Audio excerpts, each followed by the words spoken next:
everybody, to Psychedelics Today. This is Joe, your host. Today on the show, we have Ashley Booth. Ashley is great. She is responsible for some really interesting stuff out of Los Angeles. A former marine oceanographer, Ashley, is responsible for Aware Project, Rethinking Psychedelics, and Inner Space Integration. I think there's going to be events on both sides of Los Angeles, being east and west, in the near future to help serve audiences on both sides of the valley. It seems like a really great project, and she's doing great work.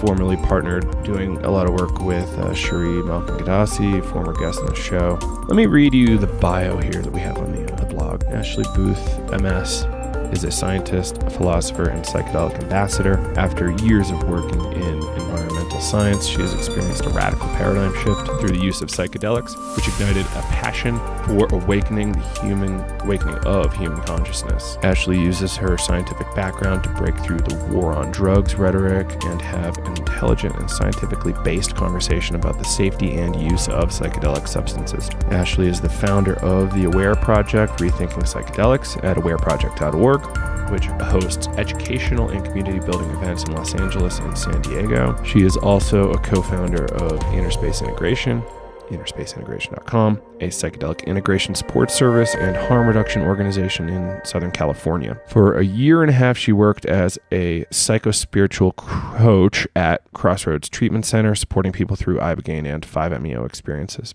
She is a certified Kundalini yoga teacher and is currently training in a somatic psychotherapy approach known as the Hakomi method. AshleyBooth.net is her site, and we'll give you a shout out to that later as well. So it's a great conversation. Really appreciate Ashley coming on the show to talk about her work and sharing her story. I think that's it for that. Enjoy the show. If you want to support us, there's a lot of ways to support us. Some free ways. If you want to leave a review on Facebook or iTunes, that would be awesome. All you do is go to iTunes Store, search for Psychedelics Today, find the show, and there will be a review button there. And on the Facebook page, there's also a review. Maybe the best free way is to just tell your friends about the show. Maybe find a favorite and shoot them a link, or download a bunch, put them on a thumb drive, and pass them over. It's actually interesting to me how many people are not positive on how to use podcasts yet. If you're on Android, it can be a little confusing because you don't have that built-in player. But applications like Stitcher, Google Play now has a podcast integration, so stuff goes right into your Google Play app on your Android phone. So, that's a way to do it. And some people like the old-fashioned way of listening to it on their computer. If you guys still have computers, I don't think I have too many, but I know some people don't have any at all. So what else? Yeah, the Navigating Psychedelics course is still up for sale. It's launching August 8th. If you want to get in on that, there probably is going to be a limited time window where you can buy it, because we want to kind of put people through the course at kind of like a similar pace, so people can learn from each other, and they can peer support through the process, and we can support you too. So the class is about 8 to 10 hours worth of material, probably more, but we're going to be doing master classes with about 10 experts in the psychedelic field, giving advice in their particular subspecialty zone. And we kind of wanted to give you a broad survey and a good base from which you can go on your own explorations into the psychedelic world. And we think it's going to be fantastic. Kyle and I also do a bunch of class lecture time going over kind of some basics around safety, theory, and integration work and some other stuff, different applications. So it's not all about, how do you do that 5 grams in silent darkness thing? How do you go as far out as possible? It's more discussing the different ways of doing it and the different rules for each one. So we think that's highly valuable. And if you want to check that out, there's links all over psychedelicstoday.com for it. You'll see the banner for Navigating Psychedelics. You can go direct to the website at psychedelicstoday.teachable.com. If you want to email us and reach out for any reason, we'd love to have feedback. We'd love to talk to you guys. You can email us at psychedelicstoday@gmail.com. There's also the Facebook page. We'd love to hear from you any which way you want to get to us. There is also a contact form on our page, psychedelicstoday.com. Hope you're well. Take care. Enjoy. And see you on the other side. Welcome back to Psychedelics Today with your hosts, Kyle and Joe. Thanks for joining us. Today, we have here Ashley Booth, the co-founder of Inner Space Integration and the founder of the Aware Project, Rethinking Psychedelics. Thanks so much for joining us. Hi, good to be here with you guys. Yeah. So maybe could you jump in a little bit and just give our listeners a background on like your professional work and how you got involved in, you know, the psychedelic world? Yeah. So I came at it, I guess, from the side, because I was working as an oceanographer for about 9 years, and was really passionate about the environment and saving the animals. I'm a vegan. So it's just like, I already kind of had like a passion for, making the world a better place. And also I think from my science brain, like a really keen sense of curiosity, which is one of the core principles that I've shaped the Aware Project around, is curiosity. And yeah, I mean, so about 4.5 years ago, well, I mean, I guess maybe even before that. I mean, I've been going to Burning Man for about 10 years, and I started going like right after I got out of college, and it just completely shifted my paradigm and, I mean, renewed my faith in humanity. And I don't say that lightly. But also at the same time, that was the first time I had the opportunity to try any kind of psychedelic, and I did MDMA for the first time. And before that, I'd smoked like pot, but not anything other than that. And it just that one experience, and then being in Burning Man at the same time, it was just, having my heart really opened by such a beautiful medicine, and then also being around such an amazing sense of community, which I just had never grown up with. So that was such a huge shift of the way that I viewed myself, because it was like I was getting connected to a part of myself that I wasn't connected to before, coming from a family that was much more kind of left brain thinking, and but to be able to be connected to my own emotional system and my heart and connection and a sense of generosity and community, it was really a transformative experience. And so I've been going to Burning Man every year since then, for the last 10 years, and felt pretty good about myself last year, because I got my brother and my dad to come out with me, so that was really awesome. Special. And so yeah, and just over the years, starting to, I mean, I guess after having that experience, and kind of had this moment where I was like, well, if society was telling me that MDMA like rots your brain and makes you, drugs are bad, essentially. And yet I had such a beautiful experience, and all the people around me that were also doing these things weren't like grungy people living on the streets, they were bright, creative, driven, warm people. And it was like, wait a second, if the the society was wrong about that, what else are they wrong about? And then and what are all these other substances that they say are bad, and so being able to be kind of supported by this extended community of bright progressive thinkers, to be able to kind of provide a sense of like eldering, I guess. Because, people that had been using a lot of these things for many years really helped to shape, how these things are used in a responsible way. But also, the potential that they can bring. And so, it just, started to explore different things, as the years sort of passed. And then 4 years ago, I kind of got more into more of the medicine scene. And you can call it a scene. I don't know. I'm in Los Angeles. Everything's a scene here. But getting into medicine work, and tried ayahuasca for the first time, which I actually didn't have. I don't know. It wasn't what I was expecting, and it was a much more mild experience than I thought. So, I mean, mild in the sense of like having any kind of visual content. And I've done ayahuasca, I don't even know how many times now, and have still never had any kind of visions. Do you have a lot of the purging?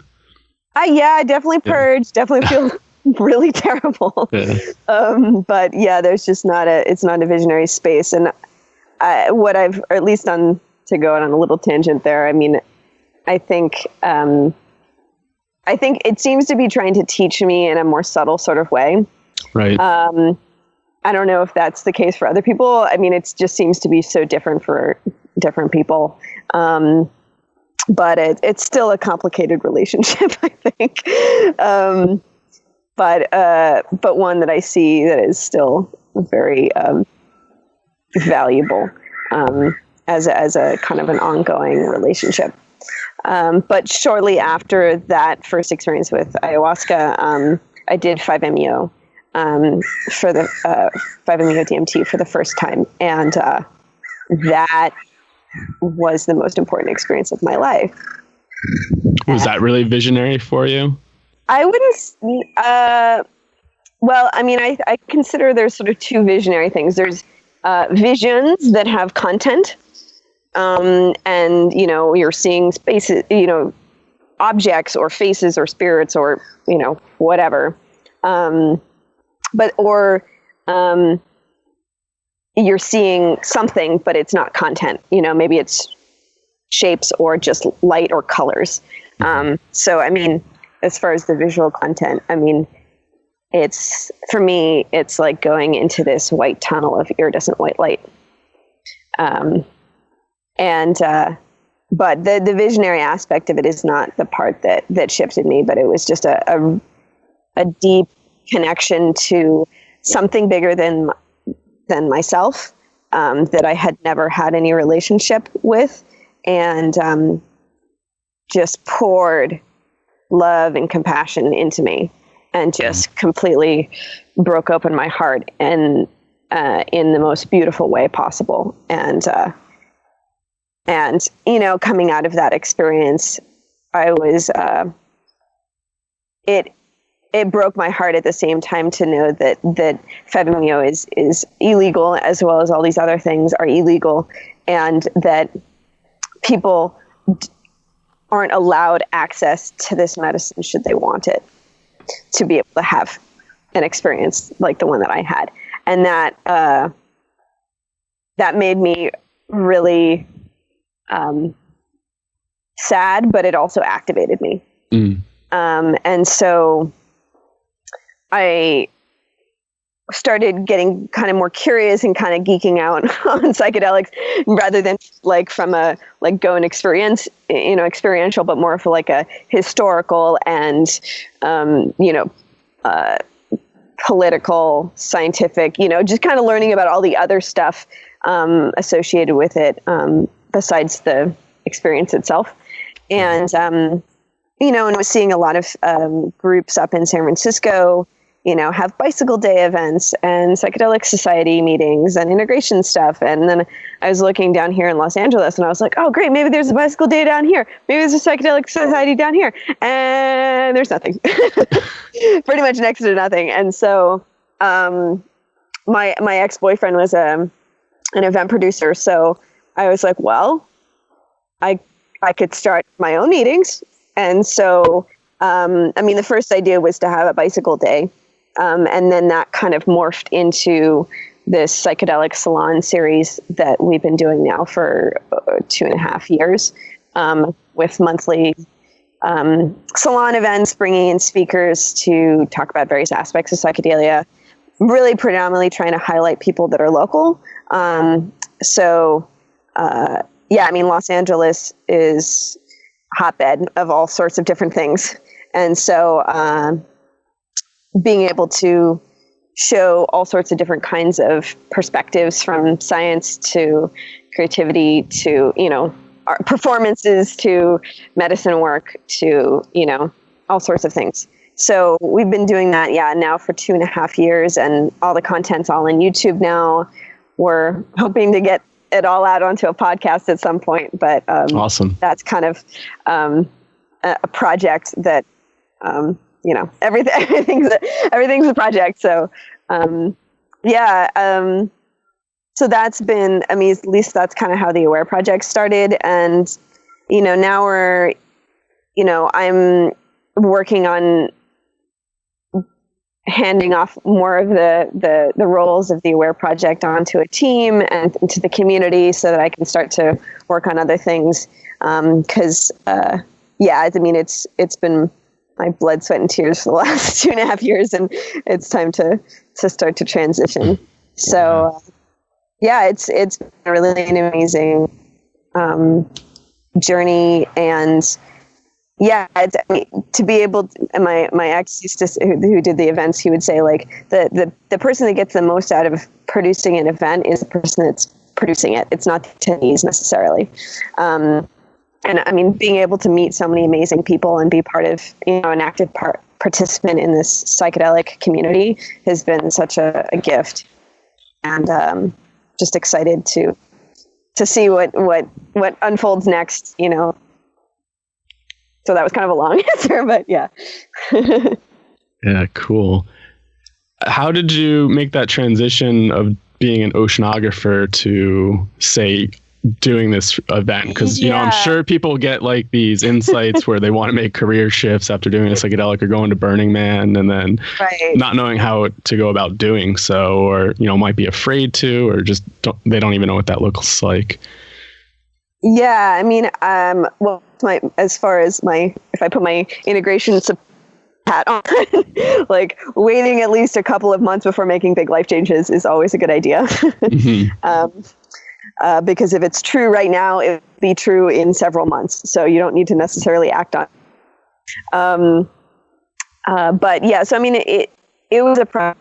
It took about 2 years to see, like, realize that the work that I was doing, while it is valuable and amazing work, my heart wasn't in it anymore. And one of the insights that I had coming out of my 5-MeO experience was that, I'm not going to quote unquote save the environment or save the animals or anything like that until we heal people. And so, and that's what I felt like was happening in my own process of having access to these things, having a bigger, like, out of the box perspective. And so in that 2.5 years, I was like, okay, well, do I, step out of my job and be a freelancer, so I'm having a little more flexibility, or do I want to start a new career? And then was thinking of, I'm okay, well, it'd be great to be able to provide integration support to people that, like, how do I do something that's in the legal realm of this work? And I went to a plant teachers conference here in Los Angeles called the Visionary Convergence. It was a couple years ago, and me and a friend of mine, Shuri Gadassi, who we were at this conference, and the theme that we were both picking up on is the theme of integration. Mm-hmm. And so we were like, okay, support this better, and so the idea of creating inner space integration was born out of that. And so we formed we co-founded this together as an integration support platform to serve the greater, Southern California, Los Angeles area. And then it was like seeing a way to be able to provide support for people. And so I started thinking, okay, we'll become a therapist, or, and be able to do this integration. And so my job. And then, luckily I was able to do the Aware Project and have that kind of hold me over a little bit, and then started doing Hakomi training, which is a somatic psychotherapy training that was recommended to me by several people in the medicine community as a really great tool from medicine. And so I started that, which is a 2-year program, and as a way to kind of get a bit before diving into grad school. So I've been doing that for 1.5 years now, which is amazing. Watching the work on that. Like they get into psychedelics is just with mindfulness. It's really amazing. I highly recommend people checking out that. You can do like a weekend workshop just to kind of learn about it for yourself, or just add it to your toolbox a little bit, or you can do like their full course. But okay, cool. Yeah, awesome. I've been really interested in Hakomi. I really want to take a training to add to my somatic tool belt, because I think it's really important, because it's obviously body centered, and to work with the body in these non-ordinary states, I think is extremely important. Joe and I have a background with that, with breath work, doing body work towards the end of a session. And, you can really just see the difference. Yeah. Yeah. The more that I get into this work, the more I think somatics are really, like, I could just see it every time it's just so important. If not like really the most important aspect of it. Yeah. And coming from, being, a science brain, left brain thinker, which, wanting to still, retain that good critical thinking skills, especially in this sort of, there's a lot of, it's a big new age community here in Los Angeles, and having a good critical thinking, I think, is important in navigating through that. But being able to use the body as an access to get out of the mind and the loops that the mind gets into, I think is, that's what yoga is, it's so I see it as really, really important. And the Hakomi method, can you give a little bit of explanation what that is? Because from my understanding, they don't use too much body work, but it's about just using meditative practices to get into the body and accessing and resourcing, correct? Yeah. So, it's essentially like a guided meditation into your own present experience. So, being able to, so that the practitioner sort of helps guide people into, what are you feeling in your body? So it's somatic in the sense that you're focused on, body sensations. And the theory is that the more you focus on a particular sensation and you mindfully bring your attention to that area, the more you're lighting up a neural network in your system that's associated with that, and that starts to connect to memories or images or words or other sensations. And so you're starting to light up this whole network. And then once you're really in that network, it's like you're kind of in a really open state. Like if maybe you had a childhood trauma, and if you can guide people into that, the sensations, and be able to light up that whole neural network, it's kind of like their mind is in a state like they were in when they, maybe experienced the trauma. Maybe you're kind of in that child state, and then you can, the therapist or the person themselves can create a corrective experience that gets imprinted at a really deep level, because you've activated the whole somatic network, and or released, whatever it is that was under there that maybe was repressed. So it's really fascinating, and to be able to see it work, it's like you see people kind of go into this state and be able to, and memories will come up, and like these, all sorts of things. And it seems, I see a lot of therapists going to it that have been trained traditionally, and going to this, because they get to a certain point with talk therapy and they just can't get beyond it. And so this is a way to get that. There is a little bit of body work involved, not necessarily, more as like, we kind of, maybe you're feeling like a tension in your arm or something, and then the therapist can kind of, quote unquote, take it over and mimic the sensation. And oftentimes that will elicit more either memories or emotions or other responses. So there is, body contact, but it's not necessarily like you're doing energy work or muscular, massage or anything like that. Do you ever see people have any cathartic experiences? Yeah, for sure. Cool. Yeah. It's it's beautiful. And sometimes it gets very psychedelic, people, will have these sort of visions where they're like, I feel like there's, like this egg in my chest, or, so there's this symbolism becomes very, like transpersonal-ish. Yeah. And I see, and I've seen people go into, in medicine space that start to kind of hakomi themselves. They don't even know what it is, but like the medicine sort of supports their own system in doing it themselves. Like, they'll just start to go into it. And it's so I see where the overlap is, that it's kind of what the system wants to do, it seems. Right. Yeah. And that was going to be another question I was going to ask, like, have you integrated some of these Hakomi techniques, or has Hakomi influenced you with doing medicine work, and how is like maybe for navigating some of those psychic spaces and dealing with anything that comes up?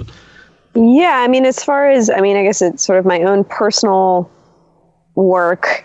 It's definitely given me a lot more attention to my body and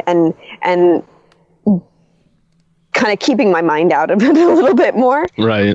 And then as far as providing integration support for people, it's a really great tool that if, something's not fully kind of grounded in, you can use it as a tool of like, okay, a bunch of stuff came up during, your experience. How do we continue to allow a safe space for that stuff to continue to come up? And, using, very similar channels that psychedelics use to begin with. Yeah. Awesome. That's great. I could probably keep asking you questions about Hakomi. I'm seeing so much overlap with like bodywork and breathwork. Breathwork. It sounds almost like this could really extend the bodywork aspect of breathwork quite a bit.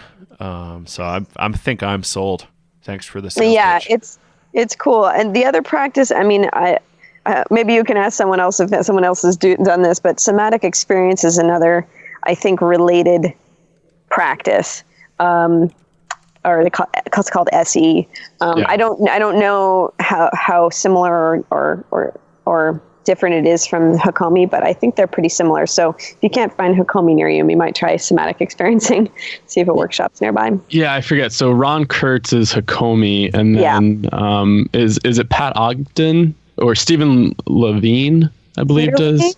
Peter Levine? Yeah. I've got the website up. It is Peter Levine. Yeah. So I think they were all kind of part of some sort of somatic thing, which I think was sensory motor. And then what is that? I think they all kind of broke off a little bit here and there, but it's all kind of influenced. Sensory motor, I forget. I think it's just sensory motor therapy, or it's a similar sort of somatic. Yeah. I think they're all in the same family.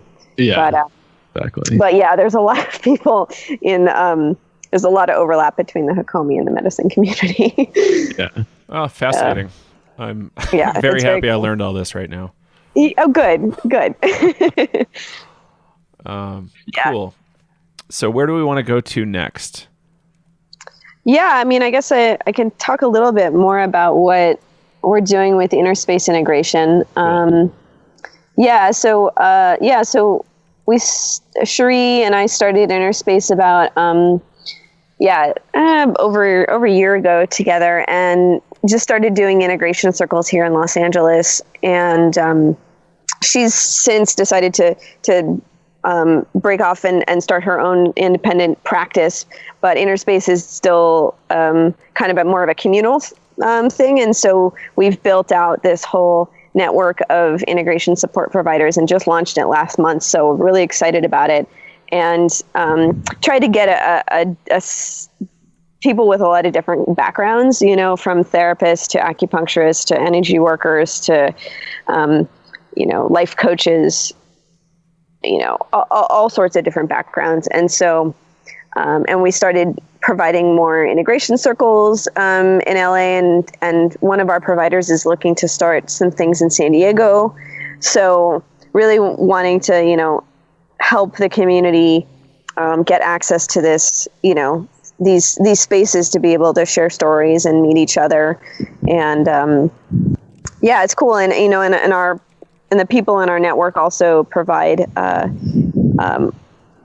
Skype or, remote support if needed. I mean, obviously not for acupuncture, but but for coaching and therapy.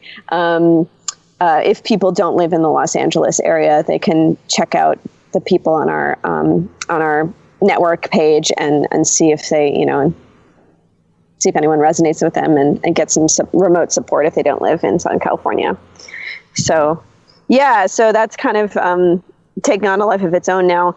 And so I do a little bit of coaching through that, and but being able to, I see how much the integration work is needed, and just gathering space for people, physical gathering space. Because, the more I get into this work, the more I just want to spend time with people face to face. Because I feel like there's so much stuff online. And I mean, if that's the only option you have, like, that's going to be, that's great. But providing these physical spaces for people to gather, I think, is completely invaluable. Yeah, I definitely agree. How's your turnout been for the groups? Good, consistent. Meetup's been a really great way for us to help get the word out to, kind of outside the community, to a more broad, public audience.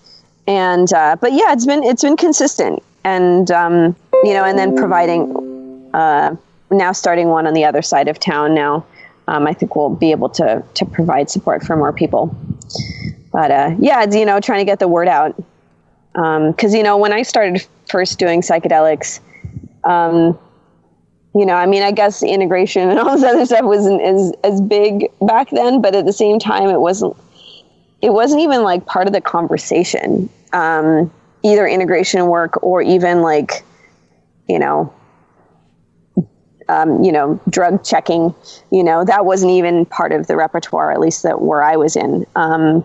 So, I keep thinking about, like, how do we, there's a lot of people doing this, especially in a recreational setting. How do we get the word out more that these spaces are available, and, you're not going crazy if you have a big experience by accident, or, that there are other people out there and that there's support.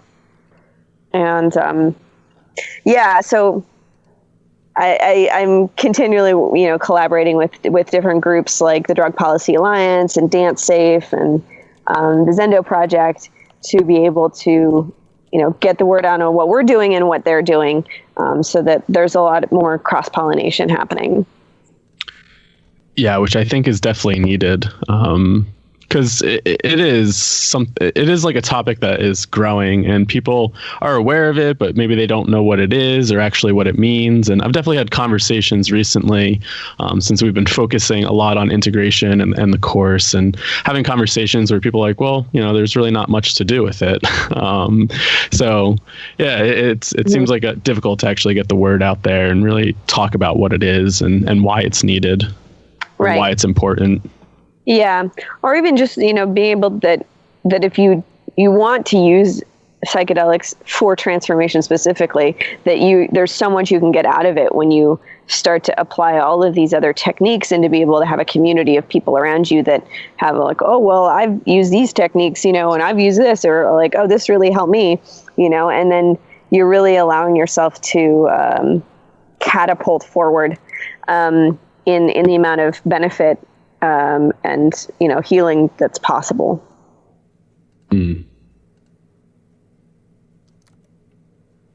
So we hear a lot from people on the show about, I've been hearing about it lately. People are actually more and more curious about all these crazy stories. Like, I don't really want to say crazy stories, but like you shared earlier, your heart getting broken, or busted wide open at the same time, like. And people want to hear these stories about, talking to snakes and seeing their grandparents, Right. I've spoken to dead people in my experiences, but, I didn't think I was going crazy, but some people really might. It might be so conflicting with their worldview that maybe they have to hear 2 or 3 people at one of these events go, yeah, I had that 2 years ago. Yeah, 10 years ago, however it is. You know, there's elders in Los Angeles too, which is interesting. Yeah. Does Richard Grossman ever show up? Yeah, he was a speaker last year. Awesome. At the Aura Project. Yeah. Cool. Yeah, he he's seems great. I'm really excited to connect with him. I think we'll get to talk to him in a month. But yeah, there's people like him. There's a whole world there. I think partly because the weather's good. And a lot of people have just kind of like settled into nice weather in Los Angeles. But yeah, it seems like a really cool thing you have going there. And I really appreciate how much energy you're putting into it. It seems like it's really helping a lot of folks. Thanks. Yeah. It's been a labor of love, but I can also see, you know, how much people appreciate it. And now I'm, you know, and part of what I'm also trying to figure out too is like, you know, because I've seen a lot of people go through big medicine work, and, you know, what's the difference between certain people that are like, oh, well, that's a cool experience, or like, oh yeah, I'm getting some healing. And then others who just get really activated and want to get like, I guess, you know, activisty and like political about it. Right. You know, I mean, and you know, what is that thing that catalyzes that shift? Because, you know, it obviously happened to me.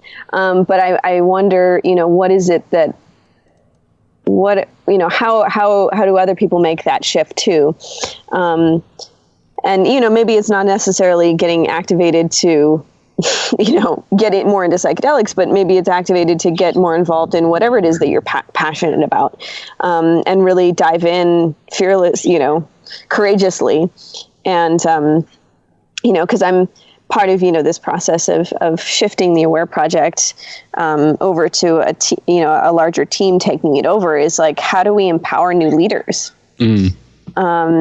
You know, both in this field and in others, because I mean, and that's what the world needs right now is entrepreneur types and leaders that want to really, you know, pour their energy and their heart into making the world a better place, because we all know that it needs it right now.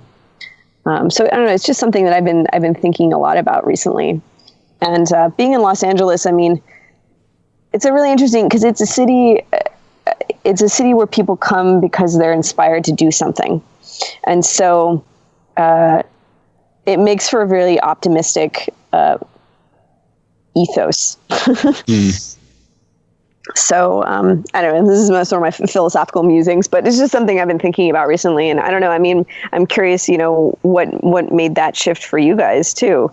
Like what what took you from being, you know, like and or other people that you've heard on, you know, their speakers, like what was that shift that happened, like between just being like, oh, I'm taking psychedelics to like, you know, I'm getting really activated and like I want to do stuff. I'll let you go, Kyle. Okay.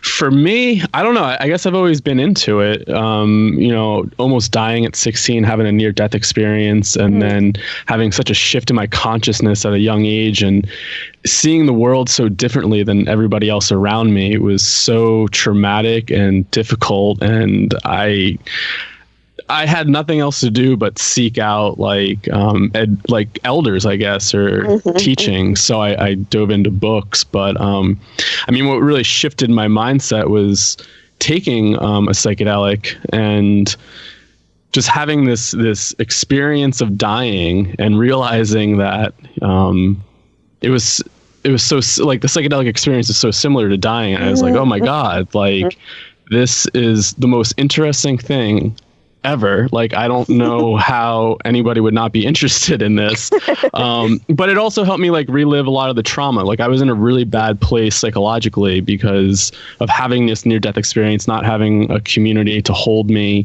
and move that experience forward. I felt really alone in it. And to be able to relive that just kind of pushed me through, and it made me want to study the mind. It made me want to study psychology, and it made me want to really just get out there and get involved. So, I mean, I think I've always kind of been in it since a young age because of that near-death experience. Like I always think about like where my life would be if that didn't happen, and I don't know. Like, yeah. So, how about you, Joe? It's been a long project, and really holotropic breathwork's been at the core of it. I've always had this kind of serious drive towards, I don't know, pseudo transcendence or like, escapism, spiritual bypass. That's the word. And, I just realizing that it doesn't work on its own. It has to be part of like something bigger. I went to this psychedelic conference in New York, Horizons, in like 2008 or 9, and Daniel Pinchbeck was speaking there, and he had this like vision that kind of like tied in my sense of ecological crisis to psychedelic optimism, and it was just blew my pants off. I was like, all right, well, I'm right in. So shortly after that, I started organizing events similar to what you do, but it took me it was a balancing act and like finding my place.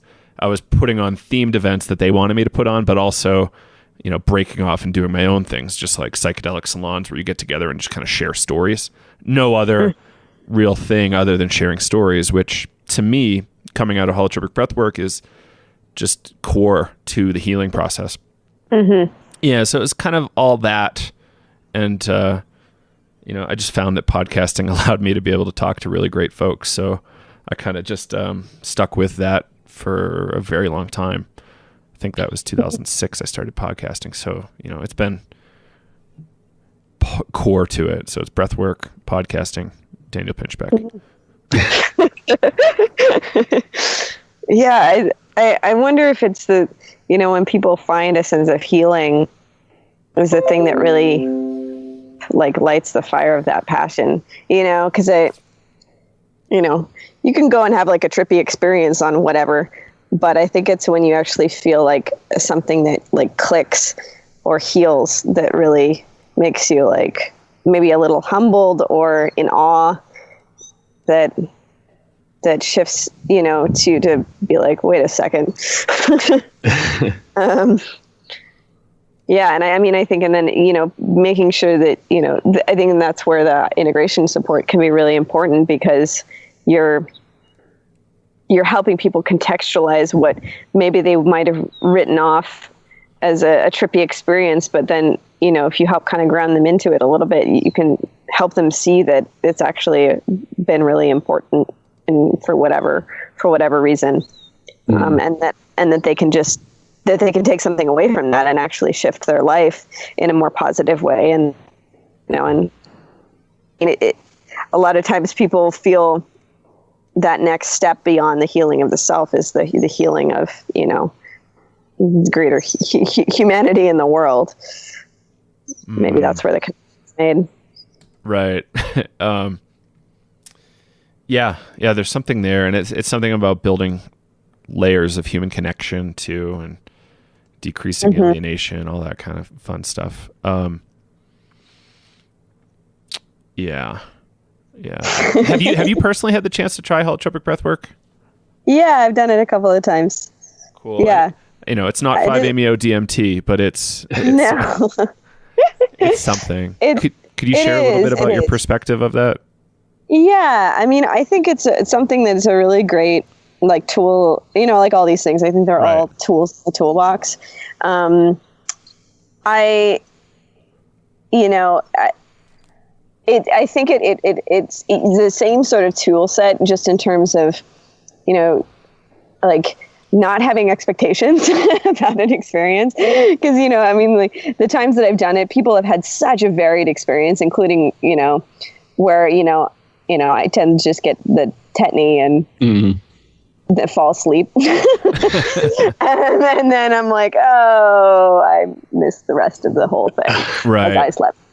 And everyone else is like, I just swam with my mermaid family, or like they're having like convulsions and screaming and catharsis. And I'm like, oh, all right, well, I didn't have that experience. But then I had this, last two times I've done it, I've had much more of a subtle sort of space where like I felt feeling kind of like sorry for myself for like sleeping through most of it. And then I was like, oh, I just wasted my time again. And then I was feeling like, but then all these emotions started coming up, and I just started crying, and I didn't really know, there wasn't any content to the crying, but it was just, I was just crying. And then, one of the facilitator came over and just sat with me and just like, didn't ask any, wasn't asking me a lot of questions, wouldn't ask me to explain myself. And it was just, I sort of just sat there and cried and had someone hold me. And it was so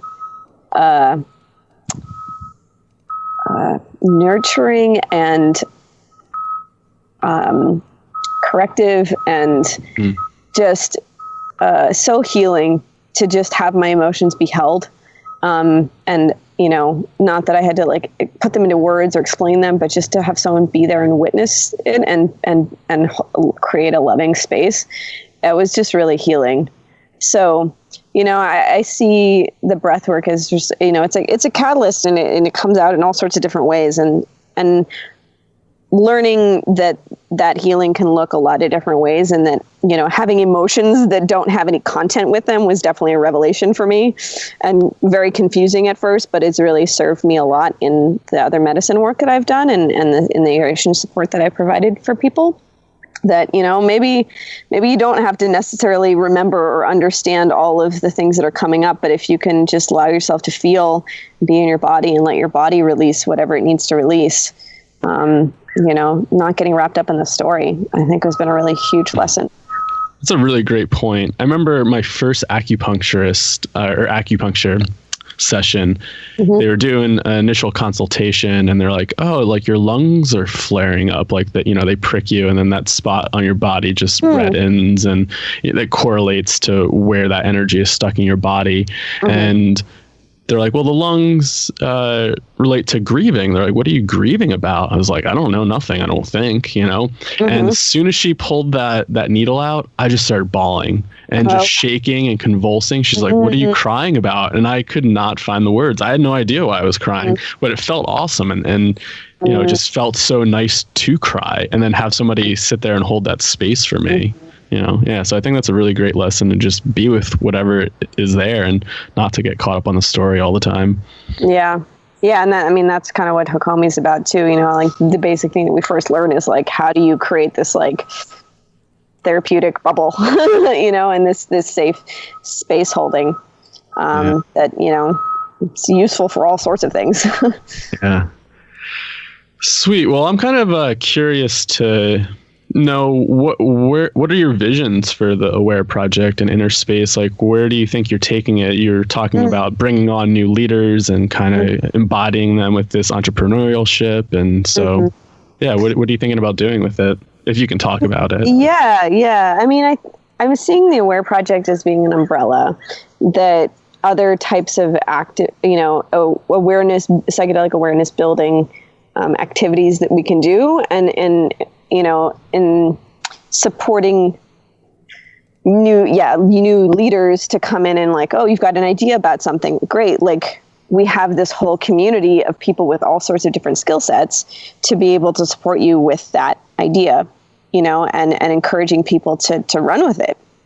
And so, we have, connections to people all over the world doing all sorts of things. And, if you want to work on something to help bring the awareness out in some other new way, let's collaborate. So we're going to keep the salons going and, hopefully get everything up on a podcast. But, just trying to create a consistent gathering space for people, I think is the core of what we're doing. And then as far as Inner Space goes, again, it's like, we're creating space. We're creating consistent gathering space for people. And then, having this, network of people that can provide support to people both locally and, wherever. So right now, my kind of goal is to see what the community wants, where they want to take it, but making sure that we're sticking with some of the core things, the core parts of creating these spaces going. So, yeah, my kind of vision has gone to a certain extent, and now I'm kind of interested to see, where the community wants to go with it, and where, some of the people that are stepping up want to take it. Because I've got my own projects and other things that I'm kind of transitioning to. So, yeah, I don't know. we'll see what happens. It's already been a wild adventure, where I couldn't have imagined that I'd be here, from where I started. So I don't know. Yeah, it'll start taking on a life of its own. Exactly. Yeah. Sweet. Yeah. And it's really cool that you have a lot more local speakers come to the, the Aware Project events. And who are some of your favorite, or what really interesting topics have the local people brought? Well, one of my favorite speakers that we had recently is actually Shree's husband, Ben Malcolm. He's a pharmacist, and so he gave an excellent talk on the pharmacology of ayahuasca.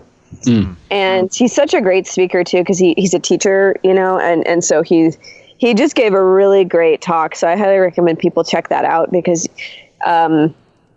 he brought something up about some research on how ayahuasca creates lasting changes in your body based off of, shifting basically kind of the expression of certain genes in your body, so that you have like these ongoing effects.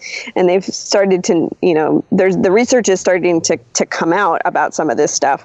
So it was really cool. So I highly recommend people checking that one out. Who else? We just had a podcast with Zach Leary, because he's taking over doing a podcast for MAPS, and highlighting the new MAPS MDMA for assisted psychotherapy for PTSD trial that's coming out. So that's fun. We're going to keep highlighting that process as it's going forward and through phase 3, and the next couple of years are going to be very exciting on that front. Who else? Yeah, Richard Grossman was great. He played, a lot of music, and really interesting to hear about his background in acupuncture and music and medicine, combining all of those things. So yeah, we've had over 60 events. Oh wow, that's awesome. So there's a lot of people, and it's like hard for me to kind of remember them all. Right, yeah. But yeah. Checking out the YouTube page is cool, because it's just a wealth of all sorts of information. Cool. And is that just the Aware Project on YouTube? Yeah, you can go to our webpage and find it through there. So simple awesome. Google search. Yeah. The Google will find it. Yeah, just found the YouTube site. Looks like you have a lot going on here. That's great. I'll link it in the show notes for sure. Oh my goodness. Yeah. That is so much. Yeah. Well, so yeah, it's a lot. Yeah, it's another lesson for me and other people that are getting into this, to make sure you're pacing yourself, because when you get activated, you really want to just go in full force, but you got to pace yourself, because I definitely burnt out a little bit, and now I've kind of scaled back a little bit and come back in, so it's been a psychedelic and transformative experience in itself, doing this. Yeah, I bet. So a question we typically ask our guests is how they answer the question when younger folks or people just kind of want to get professionally involved with the psychedelic field. Like, what do you have any kind of stock advice you give out? Yeah, this is probably if you want to go the therapeutic route, this is the time to start to get the school done, so you'll be ready. Because, MDMA is going to be coming online in the next couple of years, and psilocybin hopefully shortly after that. And having those credentials is going to make your life a lot easier. Because if you're not, otherwise you're going to be, you're only going to be able to do kind of integration work. You're not going to be able to do the MDMA or psilocybin assisted therapy work. There are other countries, that you can use Ibogaine and 5-MeO, depending on where you are. Different things are legal, but getting some kind of support background, whether it's therapy, professional therapy training of some kind, or coaching, or other types of work. But I really see the synergy that's happening right now in the Western world in relation to psychedelics is that we're creating this synthesis of, traditional indigenous shamanic wisdom with Eastern mystical practices with Western psychology. And I think we need all of those different tools to be able to maximize the benefit of these tools. Because if you don't have either the spiritual kind of contextualization that you can get from Western or from Eastern spiritual traditions or other indigenous practices, it can be really confusing, what it is that you're experiencing at all. And then, from the healing perspective, if you don't have some knowledge of psychology and somatics, that can also be really confusing. So I think we're really creating this new practice, that's never been created before, because the people that are alive right now in Western modern culture using psychedelics are a type of human that's never existed before. And so we're having to create a context around us to be able to support, being a modern human, because it's really hard. I mean, it's always hard being human, but like it's particularly, I don't know, it feels particularly crazy right now. Yeah. So we need all of these different tools to be able to help support both our internal balancing process and also the balancing and process of the society we're in right now. So getting that the education, whatever you're getting. So getting educated in all these different types of tools, I think, is either going to help you either on your personal development path or in this, if you're wanting to make a career out of, supporting people in this healing process. There's a lot out there to learn. It's really endless. I like to tell people to really, listen to themselves. Like, somebody could tell you the exact path to go down, and maybe it's not for you. Like, maybe you would be better as a Tai Chi instructor instead of a licensed therapist. Like, right. Yeah. Yeah. And, maybe you choose some of these somatic techniques we talked about before instead of being a licensed therapist to support the therapy. Right. Yeah, and go slow, hasten slowly. Yeah. I think the passion, whatever your passion and whatever fits with you will slowly emerge, and it's not a process you can rush. The ego always wants to rush everything, and that's the pace the process unfolds at.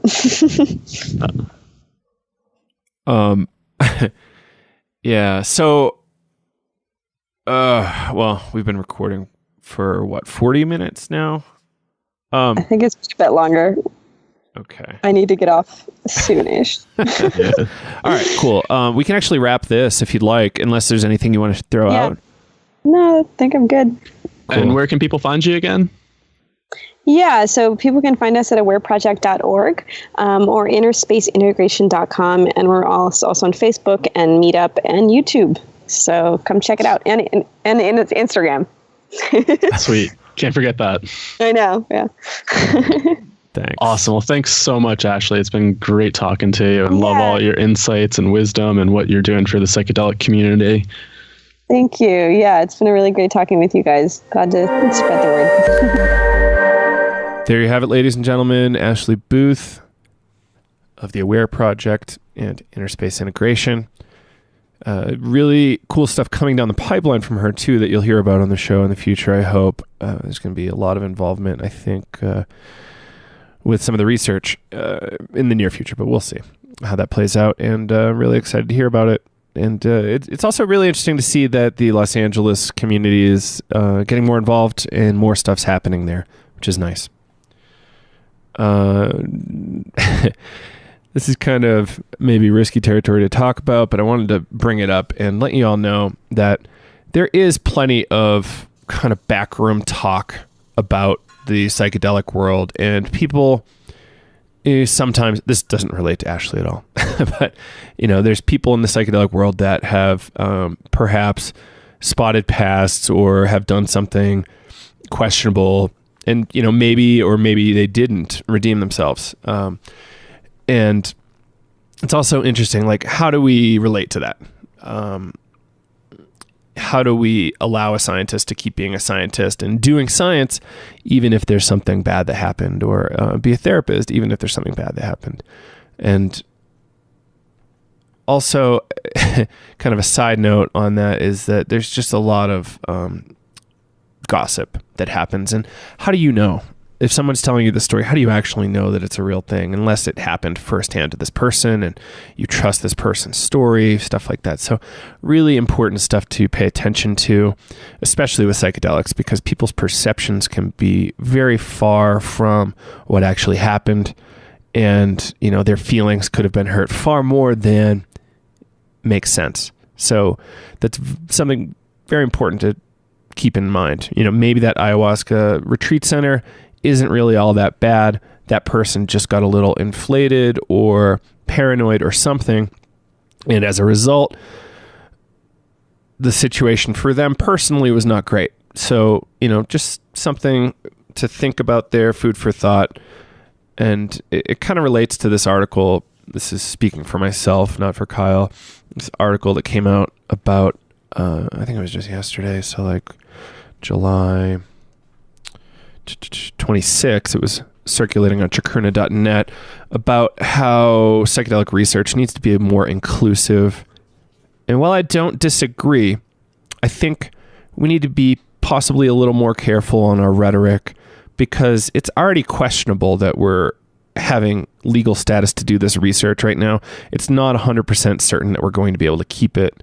So is there actually a balancing act here that we need to strike to keep strange attentions off of us from people in power issuing money and issuing licenses to do research? So, for instance, the article talked a lot about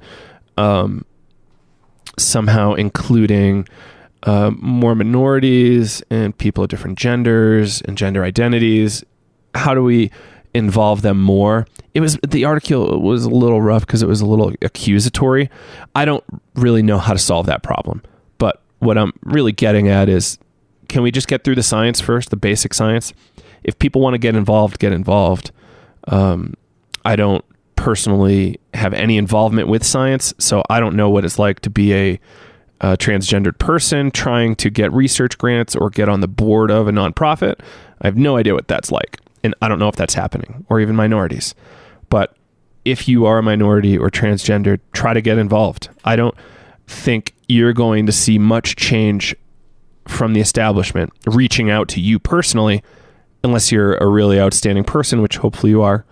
But, get involved, get your PhD, get on these boards, really just do what needs to be done to be on these boards, because it's often a very specific set of things you need to do in order to get those credentials. So as the whole privilege debate kind of plays into this. Do you have enough privilege to get those credentials to get in? I don't know. Figure it out. Dig in, see what you can do. Have conversations with people that are in power, see what they think. So that's kind of it on that subject. Sorry if that's kind of a crazy rant, but don't be disempowered, be empowered. Go out and get it. Do it. If you're disempowered and not privileged, sorry about that, but really just take that power that you have and do something with it. Okay. And rant. If you want to support the show, leave us some reviews on iTunes, Facebook, or check out our Navigating Psychedelics class, where we help keep people safe by educating them on the basics of psychedelics and some advanced things like practices you can execute on to keep yourself in top health when doing more serious work, or how to be safe recreationally with you and your friends out at festivals or parties. And also we have a selection of, I think 10 masterclasses, 10 or more masterclasses from experts in the psychedelic field giving great advice on their sub-specialty area. So I hope you check it out. Hope you leave us some reviews. If you like the show, let us know. Feel free to reach out at Psychedelics Today, email@gmail.com. If you have any thoughts on that little rant I did at the end, please let us know. I would love to have a debate about it. It's been something that I've been thinking about for about 24 hours now. So take care. Have a good one. Bye-bye.